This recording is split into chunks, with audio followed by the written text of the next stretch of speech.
اللهم صل على محمد وعلى آل محمد كما صليت على إبراهيم وعلى آل إبراهيم إنك حميد مجيد.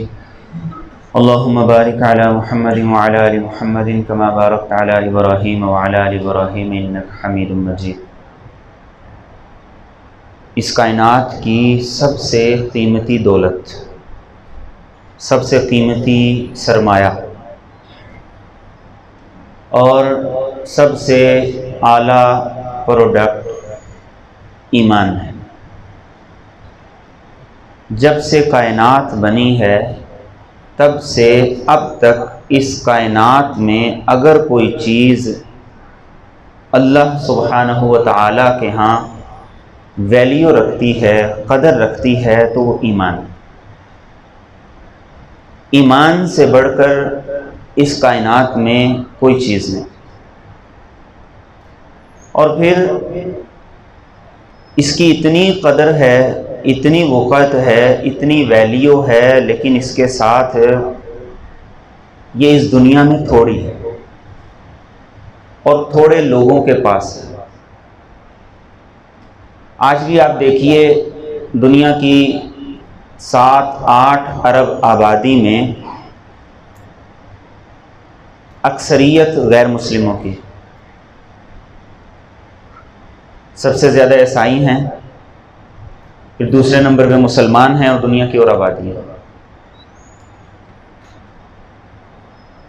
اللہ رب العزت کے ہاں اس دولت کی یہ قدر وقت ہے کہ اس کائنات پر، اس زمین پر جو سب سے پہلا انسان تھا اسے سب سے پہلا پیغمبر بھی بنایا انسانیت کے فائدے کے لیے.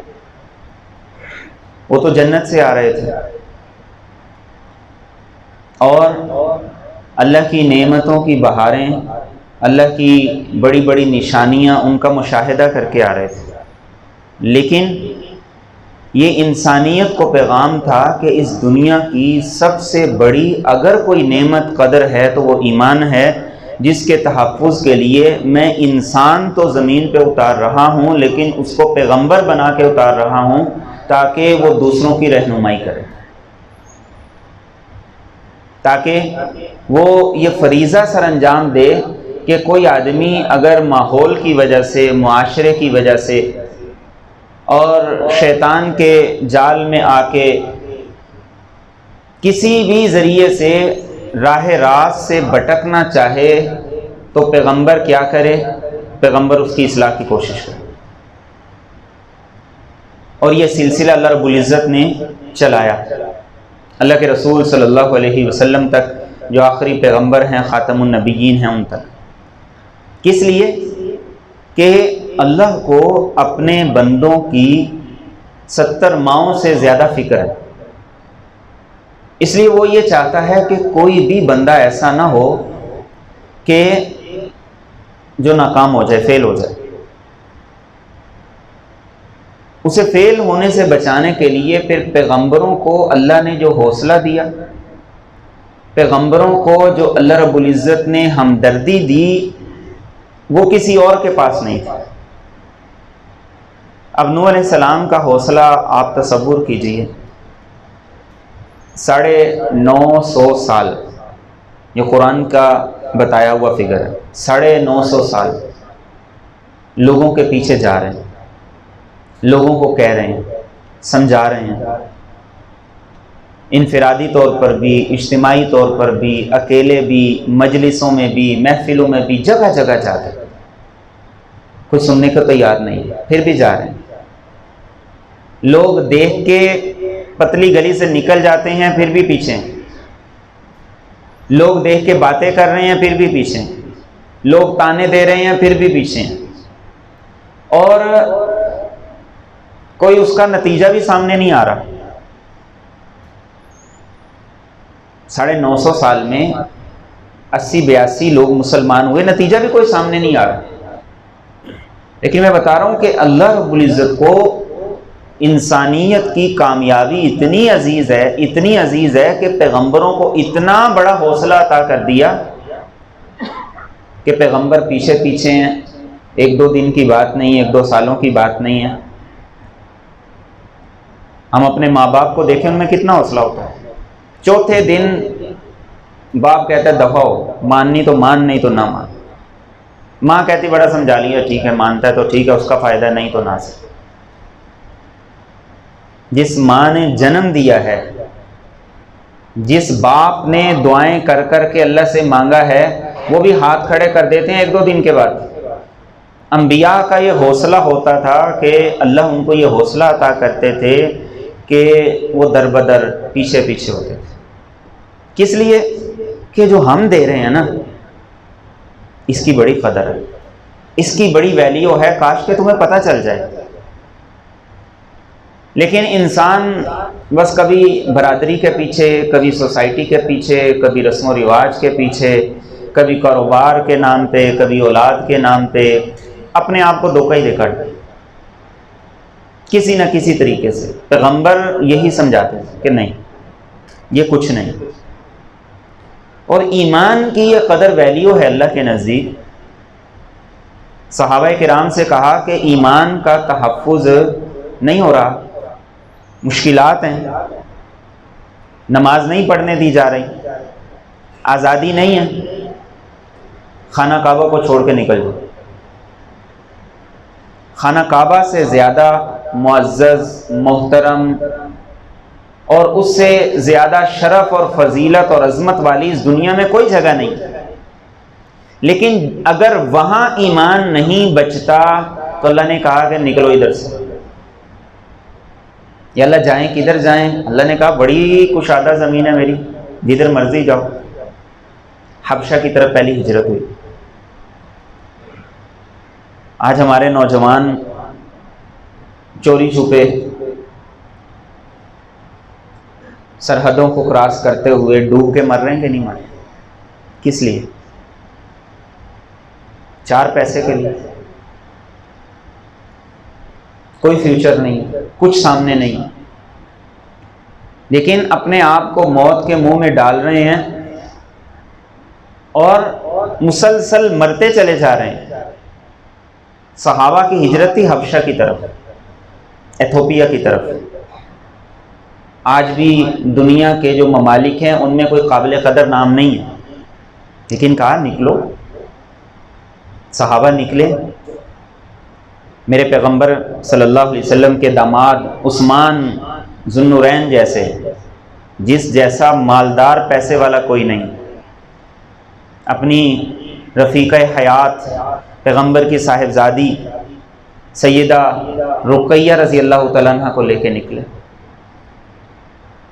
اور کشتیاں آج جیسی کشتیاں نہیں تھیں کہ جس میں جان جانے کے امکانات تھوڑے ہوں، مرنے کے امکانات زیادہ، زندگی کے امکانات کم.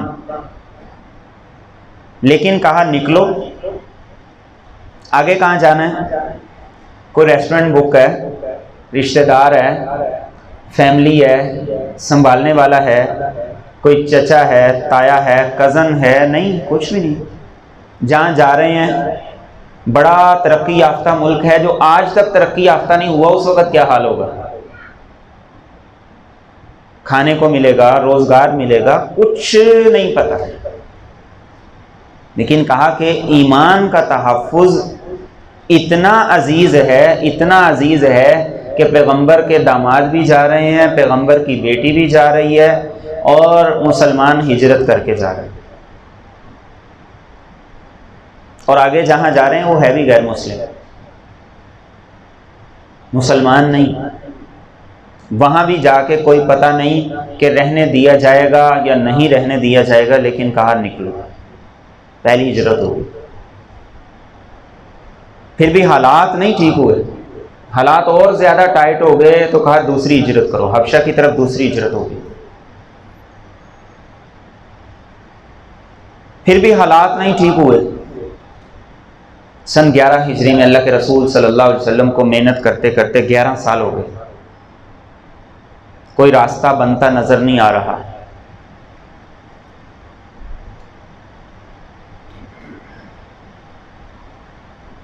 طائف کی طرف چل پڑے.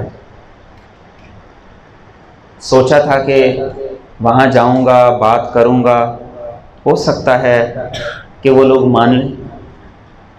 3 بڑے سردار تھے، ان کے پاس گئے، جا کے بات کی، انہوں نے ایسی حوصلہ شکنی کی، ایسے الفاظ بولے کہ میرے نبی کے دل پہ جو گزری ہم نے اندازہ کر سکتے، ایسی کیفیت۔ اب نکل گئے ہیں مکہ سے، واپس نہیں آ سکتے۔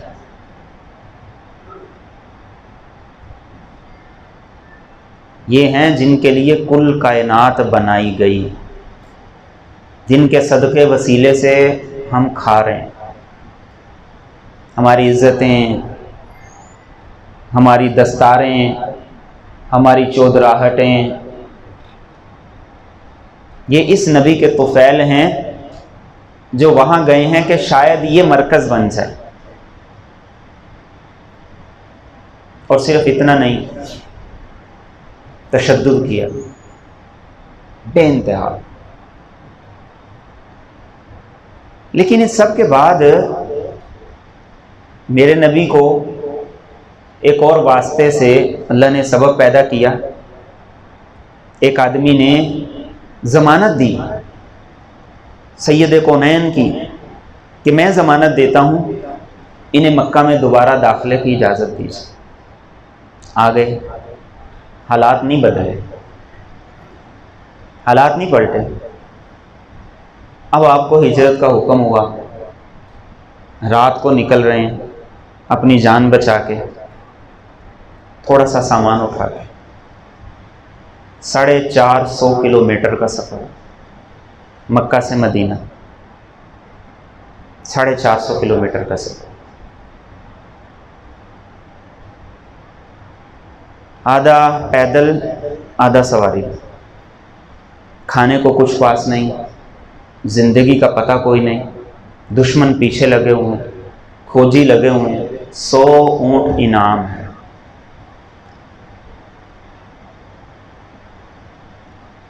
سوچیں ذرا، 4 طرح کے کھانے کھا کے اوور لوڈ ہو کے یہ باتیں نہیں سمجھ آتی۔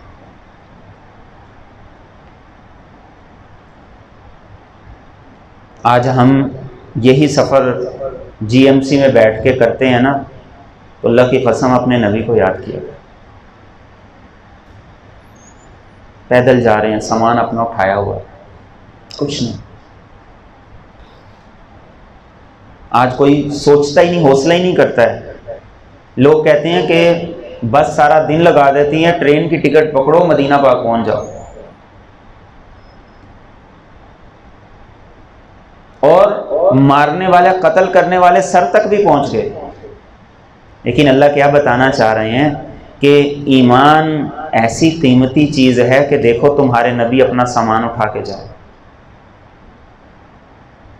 آج وہ بے یار و مددگار ہو کے جا رہے ہیں یہاں سے، جہاں سرداری تھی، جہاں عزت تھی، جہاں سارے چودھری صادق امین کہتے تھے، آج وہ سب کچھ چھوڑ کے جا رہے ہیں، سب کچھ کی قربانی دے دی، ہر چیز داؤ پہ لگا دی۔ بیٹیوں کا رونا روتے ہیں ہم۔ اللہ کے رسول صلی اللہ علیہ وسلم کی بیٹیاں بھی ہجرت میں، حضرت زینب رضی اللہ تعالیٰ عنہ سب سے بڑی بیٹی ہجرت کے لیے نکلی، ایک بدبخت نے اونٹ سے گرایا، پریگنینسی ضائع ہو گئی زندگی میں۔ اس کے بعد پھر اللہ کے نبی کو بڑا ہی دکھ ہوا، برداشت کیا۔ بدر کی تیاری ہے، اللہ کے رسول صلی اللہ علیہ وسلم کی دوسری بیٹی سیدہ رقیہ رضی اللہ تعالیٰ عنہ انتہائی شدید بیمار ہیں، اور جب واپسی پہ آتے ہیں بیٹی نہیں ملتی، بیٹی کی قبر پہ جا کے کھڑے ہوتے ہیں۔ پھر تھوڑا وقت گزرتا ہے، دوسری بیٹی دنیا سے چلی جاتی، تیسری چلی جاتی، اور آخری بیٹی کو جاتے یہ کہہ رہے ہیں کہ میری بیٹی، میرے بعد سب سے پہلے تم مجھ سے ملو گی۔ سیدہ رقیہ 22 سال کی عمر میں اور سیدہ فاطمہ 28 سال کی عمر میں اس دنیا سے گئے۔ 3 بیٹیاں اپنی آنکھوں کے سامنے اس دنیا سے چلی گئی۔ ایک بیٹے ابراہیم پیدا ہوئے ماریہ قبطیہ سے، آخری لمحات ہیں، اس نے کہا کہ آ جائیے. اللہ کے رسول نے کہا کہ مصروف ہوں، دینی مصروفیات ہیں.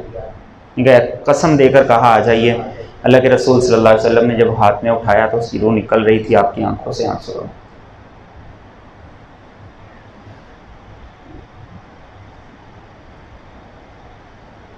اللہ سے بڑا مانگ مانگ کے بیٹے لیتے ہیں. ان کو کچھ انسان بھی بنانا ہے کہ نہیں بنانا؟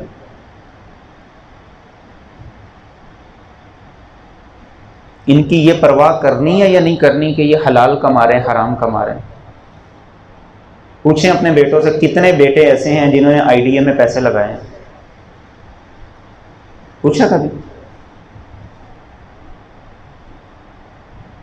کتنے جنہوں نے جاوائی میں پیسے لگائے ہیں، بائنانس میں پیسے لگائے ہیں، حرام میں لگے ہوئے ہیں؟ پوچھے کتنے بچے ایسے ہیں جو کرکٹ پہ جوا لگا رہے ہیں؟ پوچھے کتنے ہیں جو سنوکر پہ جا کے جوا لگا رہے ہیں؟ اس لیے اللہ سے بیٹے لیے تھے، یہ کمٹمنٹ تھی اللہ سے. روح نکل گئی، آنکھوں سے آنسو جا رہے. عبد الرحمن بن عوف، یا رسول اللہ آپ کی آنکھوں سے آنسو جا رہے. اتنے حوصلے والے پیغمبر، اور آپ کہہ رہے ہیں کہ ہم تیرے جانے پہ غمگین ہیں. کس لیے؟ یہ بتانے کے لیے کہ اس دنیا میں سب سے قیمتی چیز وہ دین ہے. اس کو بچا لو سب کچھ بچ جائے. کبھی اپنے نبی کے کمرے کو سوچا؟ کتنے منزلہ گھر تھا، کتنے واش روم تھے اس میں، کتنے بیڈ تھے، سحر افطار میں کتنی طرح کا کھانا ہوتا تھا، کھجور پانی، بس چھوٹا سا کمرہ.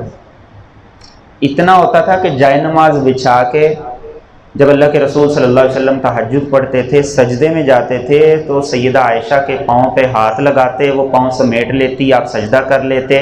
جب آپ اٹھ جاتے تو وہ اپنے پاؤں لمبے کر لیتے. اتنا کمرہ تھا. جس عثمان کے، جس داماد کے 1000 اونٹوں کا قافلہ آتا تھا، وہ میرے نبی کو بڑا عالی شان محل نہیں بنا کے دے سکتے تھے. ایک چھوٹا سا کمرہ، وہی سب کچھ ہے. یہ وہ پیغمبر تھے کہ جن کو اللہ نے کہا احد سونے کا ہو جائے، چاندی کا ہو جائے، آپ کے دل میں صرف خواہش آنے کی دیر ہے، ہم کر دیں گے.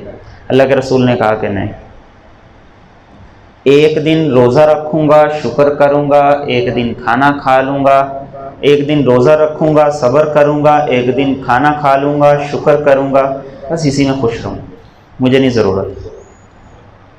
کس لیے؟ کہ کل کو آنے والا مسلمان جب بھوکا ہو تو اسے یہ نہ نظر آئے کہ میرے نبی نے تو بڑی اعلیٰ فاخرانہ شاہانہ زندگی گزاری ہے. میرے آپ کے لیے سب کچھ قربان کیا. اور کیا پیغام ہے؟ ایمان بچانا، ایمان بچانا، اس کا سودا نہیں کرنا. اور خبردار کیا کہ ایک دور ایسا آئے گا کہ آدمی 4 پیسے کے پیچھے اپنا ایمان بیچ دے گا. 4 پیسے کے پیچھے. تائیوان ہے، خود سٹیمپ لگا دی، کہا کہ چائنا کا ہے، تائیوان کی سٹیمپ لگا دی، لے جاؤ. ویٹ کم کر دیا. کون پوچھے؟ کوئی نہیں پوچھے گا کہ تم اپنے ساتھ کر لو. حلال حرام کا فرق ختم کر دیا. یبیع دینہ بعرض من الدنیا، دنیا کے چند ٹکے کے عوض اپنا سب کچھ لگا دیا، سب کچھ قربان کر لیا. نہ اپنے نبی کو خود پڑھا، نہ اولاد کو پڑھایا، نہ خود سمجھا نہ اولاد کو سمجھایا. چلو ہماری تو گزر گئی، ہم اتنے سمجھدار نہیں تھے، اتنے مسائل نہیں تھے، اتنے حالات نہیں تھے. آج تو دنیا میں جتنی دین کے حوالے سے ترقی ہو گئی ہے، بڑی بڑی لائبریریاں ایک موبائل کے سافٹ ویئر کے اندر آ گئی. ہمارا پھر بھی سارا کچھ، سب کچھ اسی طرف لگ رہا ہے. پوری دنیا کے اندر ایک سٹینڈرڈ ہے کہ 8 گھنٹے مزدوری کا ٹائم ہے. ایک مزدور کی دہاڑی 8 گھنٹے ہے. ہم میں سے کون آدمی ہے جو 8 گھنٹے کے بعد بس کرتا ہے؟ 14 گھنٹے 16 گھنٹے ہم کام کرتے ہیں. کس لیے؟ کبھی اسٹیمیٹ لگایا کہ میرے گھر کا اگر ماہانہ 20 لاکھ روپے خرچہ ہے تو میرے اوپر کیا لگا ہے؟ گھر کے اے سی چلتے ہیں، سارا دن خواتین بیٹھ کے ٹی وی دیکھتی ہیں. آپ نے تو دفتر کا اے سی بھی کم ہی چلانا ہوتا ہے. آپ جو کچھ اخراجات کر رہے ہوتے ہیں ان اخراجات میں آپ اپنے اوپر کتنا لگا رہے ہوتے ہیں؟ آپ نے اتنا پیسہ کمایا، آپ نے کیا زندگی انجوائے کی؟ بوڑھے ہو گئے، ہڈیاں کمزور ہو گئیں، بیماریوں نے ڈیرے ڈال لیے، پھر بھی اپنا نہیں سوچ رہے، اور اولاد کے لیے اتنا اکٹھا کر دیا ہے کہ یہ بیٹھے بیٹھے کھاتے رہیں تو کوئی فرق نہیں پڑتا. لیکن لگے ہیں اس بات کی فکر ہی نہیں ہے کہ کوئی میرے رب کا بھی حق ہے، کچھ توازن ہونا چاہیے، کچھ بیلنس ہونا چاہیے. کوئی فکر نہیں ہے اس بات کی. سب سے پہلا ڈاکہ اپنے رب کے حق پہ. سب سے زیادہ کرپشن اپنے رب کے حق میں. کوئی 2 لمحے بھی ایسے نہیں کہ جو ہم تنہائی میں صرف اپنے رب کو دیں. زندگی بھاگ رہی ہے، دوڑ رہی ہے، ہمیں اس بات کی فکر ہی نہیں کہ ایمان جو اللہ نے ہمیں دیا ہے اس کی کیا قدر ویلیو ہے، اور آگے چل کے جو ہو رہا ہے. کل پرسوں کی بات ہے، ایک صاحب نے مسئلہ ڈسکس کیا امریکہ کا کہ مسلمان فیملی، بیٹے نے کرسچن عورت سے شادی کر لی اور تھوڑے ہی دنوں کے بعد اسلام کو خیر بات کہہ کے عیسائی ہو گئے. ماں باپ مسلمان ہیں، بیٹا عیسائی ہو گیا. جب ہم نے اپنی اولاد کو کنٹرول نہیں کرنا ہے، ان کو تربیت نہیں دینی ہے، تو یہ کچھ تو ہوگا. جب صحیح نہیں ہوں گے غلط تو ہوں گے، اچھے نہیں بنیں گے برے تو بنیں گے، نیک نہیں بنیں گے بد تو بنیں گے، حلال والے نہیں بنیں گے حرام والے تو بنیں گے. یہ تو ہوگا. انسان نے تو چلنا ہے کسی طرح، دائیں چل لے یا بائیں چل لے. اور اولاد کو چلانا کس نے ہے؟ ماں باپ نے. آپ بتائیں رمضان کا مہینہ جن بچوں کے جن کے والدین جن کے بچے اسکول میں پڑھتے ہیں، اسکول والوں نے لحاظ کیا کہ بچہ نہ تراویح پڑھتا ہے، نہ قرآن پڑھتا ہے، نہ کچھ اور کرتا ہے، بچے کے پیپر ہیں. اسکول نے لحاظ نہیں کیا، کالج نے لحاظ نہیں کیا. اس بچے نے پورا مہینہ نہ قرآن پڑھا ہے، اسے سب سے زیادہ فکر تھی کہ امتحان میں کیسے کامیاب ہو جاؤں، کیسے پاس ہو جاؤں. اور پیپرز بھی کون کون سے ہیں؟ تیسری کے، چوتھی کے، پانچویں کے، چھٹی کے، ساتویں کے، آٹھویں کے. جو ڈگری کوئی نہیں ہے دنیا میں، جس کا نام ہی کوئی نہیں. اور یہ اتنا بڑا المیہ ہے، اتنا بڑا المیہ ہے کہ ہمیں ان بچوں کی تربیت اور اصلاح کے کوئی موقع ملتے ہی نہیں.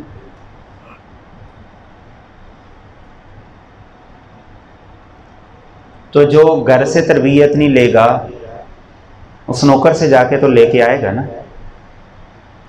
جس کو باپ وقت نہیں دے گا، جس بیٹی کو ماں وقت نہیں دے گی، وہ کالج یونیورسٹی میں جا کے گل کھلائے گی. یہ کیسے ہو سکتا ہے کہ جسے تیرنا نہیں آتا وہ پانی میں چھلانگ لگائے اور تیر جائے؟ ہو ہی نہیں سکتا. ہماری اولاد کی تربیت نہیں ہے، انہیں کالج میں بھیج دیا، انہیں کو ایجوکیشن میں بھیج دیا، انہیں یونیورسٹی میں بھیج دیا. وہ ایک سرکل کے تحت دوڑ رہے ہیں، گھر سے تربیت ملی نہیں ہے. تو یہ کیا کرے گا؟ یہ ڈوبے گا. اور پھر کیسز ہمارے سامنے آ رہے ہیں، اسکولوں میں نشہ چل رہا ہے، مڈل کلاس کی بچیاں نشے کر رہی ہیں. ہم کہتے ہیں ہمارا بچہ تو ایسا ہے ہی نہیں. 9ویں کلاس کی لڑکیاں جا کے خودکشیاں کر رہی ہیں، ناجائز تعلقات بن گئے ہیں، اور ماں باپ کو کہہ رہی ہیں شادی کرو، ماں باپ کہتے ہیں نہیں کر رہی، یا گھر چھوڑ رہی ہیں یا خودکشی کر رہی ہیں. جن ماں باپ نے اتنا پیسہ لگا کے اتنا بڑا کیا، منہ سے ضرورت بعد میں نکلی اور پوری پہلے کر دی، وہ ماں باپ کو چھوڑ کے جا رہی ہے اور ماں باپ کے بارے میں یہ نہیں سوچ رہی اور وہ خودکشی کر رہی ہے. ذمہ دار کون ہیں؟ ماں باپ ہیں، کہ جنہوں نے اس بات کی فکر ہی نہیں کی کہ میری اولاد کے لیے سب سے قیمتی چیز ان کا ایمان ہے. یہ ان کو بتانا ہے، اس کی باتیں کرنی ہے، یہ ان کو سمجھانا ہے. اور اس کے تحفظ کے لیے ایک سمپل سادہ فارمولہ ہے. دیکھیں فتنے بڑے ہیں، اندھیریاں بڑی ہیں، تاریکیاں بڑی ہیں، سمپل سادہ فارمولہ ہے. اللہ رب العزت نے رمضان کے ذریعے سے ہمیں سمجھایا کہ دیکھو دنیا میں جتنے مرضی فتنے ہوں، تمہارے ایمان کے تحفظ کے لیے صرف ایک جگہ ہے اور وہ مسجد ہے. بس اس مسجد کے علاوہ پوری دنیا کے اندر کوئی جگہ ایسی نہیں ہے جو ایمان کو بچائے گی. پوری دنیا میں جو مسجد سے جڑ جائے گا وہ 1000 فتنوں سے کٹ جائے گا، اور جو مسجد سے جڑ جائے گا وہ کسی غلط راستے کی طرف چلے گا بھی تو اس کو اس تک پہنچنے میں تھوڑا ٹائم لگے گا، اس کو اس فتنے اور اس خرافات کے قریب ہوتے ہوتے وقت لگ جائے گا. اور جسے پنجابی میں کہتے ہیں جسے پہلے ہی چاکے کھلے ہوں، وہ کیا کرے. تو یہ ایک سمپل سادہ سا پیغام ہے، اپنی اولاد کو مسجد کے ساتھ جوڑیں، اپنی اولاد کو مسجد کے ساتھ جوڑیں. کیسے جوڑیں؟ آپ جوڑیں. کیسے جوڑیں؟ آپ جوڑیں. آپ جب نہیں جڑیں گے، اولاد کو 1000 لیکچر دے دیں، اولاد کیسے سنے گی؟ آپ نہیں جڑیں گے تو اولاد کیسے جڑے گی؟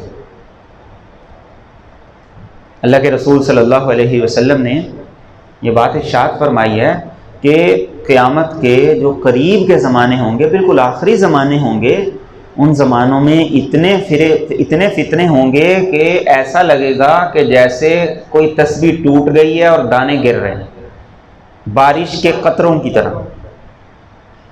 ایک صحابی نے پوچھا یا رسول اللہ صلی اللہ علیہ وسلم بچیں گے کیسے؟ بچیں گے کیسے؟ تو آپ نے ارشاد فرمایا کہ زیادہ وقت گھر گزارنا، زبان کو قابو رکھنا، گناہوں پہ روتے رہنا.